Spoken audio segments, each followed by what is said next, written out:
হিন্দুদের নামে একটা রাজনৈতিক দল দরকার, তাহলে বাংলাদেশের বিরাট উপকার হবে।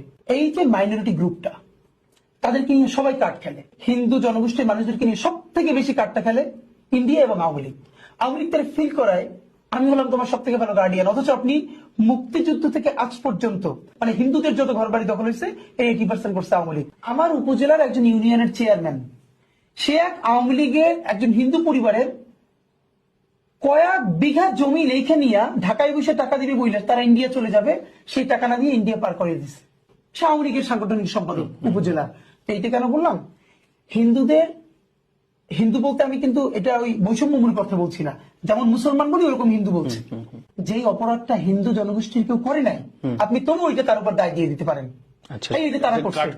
কার্ড খেলাটা কিন্তু যখনই সে একটা পলিটিক্যাল পার্টি করবে, তখন তার যেভাবে স্টেট দাঁড়াবে, একইভাবে কিন্তু রেসপন্সিবিলিটি দাঁড়াবে, অ্যাকাউন্টেবিলিটি দাঁড়াবে। যে হিন্দু জনগোষ্ঠীর নামে ওই কাজটা কেউ করলে, তখন যেমন এখন যদি জামাতের নামে করে, তাহলে জামাত কি করে? আগে যাতে ওই ঘটনাটা না ঘটে সে নিজেই লোক দিয়ে মন্দির পাহারা দেয়। তাহলে হিন্দুদের নামে পলিটিক্যাল পার্টি দাঁড়াই গেলে তখন হিন্দু পলিটিক্যাল পার্টির লোকেরাই ওই জিনিসগুলো আগেই বলবে না এটা হতে দেওয়া যাবে না, কারণ তখন দায় দেওয়ার মতো গ্রুপ থাকবে, পলিটিক্যাল পার্টি থাকবে। তখন আওয়ামী লীগ, বিএনপি বা জামাত ইসলামী কেউ তাকে আর কার্ড হিসেবে ব্যবহার করতে পারবে না। সে নিজের স্টেট নিয়ে বলতে পারবে ঠিক আছে আমার এত % ভোট আছে, তোমার সাথে জোট করবো।